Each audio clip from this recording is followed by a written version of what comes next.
Voici les tours et les remparts d'Aigues-Mortes, cette ancienne cité fortifiée très prisée par les curieux. Florent Hertmann, vous êtes sur place. On dit que venir à Aigues-Mortes, c'est entrer dans l'histoire. Ici, à Aigues-Mortes, nous sommes au cœur d'un témoignage exceptionnel de l'architecture militaire médiévale.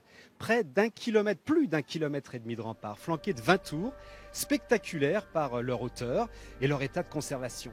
Alors, une ville fortifiée qui est née de la volonté d'un roi au XIIIe siècle. Saint Louis fait construire cette ville portuaire parce que, à l'époque, le royaume de France n'a pas d'accès direct à la mer Méditerranée. D'Aigues-Mortes, il va s'embarquer 2 fois pour les croisades, pour la 7e et la 8e croisade en 1270, dont il ne reviendra pas.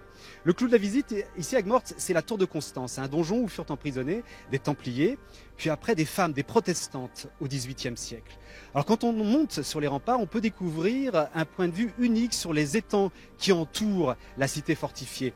À Aigues-Mortes, l'exploitation du sel remonte à l'Antiquité et les salines offrent un panorama magnifique avec leurs dunes d'or blanc et une palette remarquable de couleurs, en particulier au moment de la récolte à la main de la fleur de sel.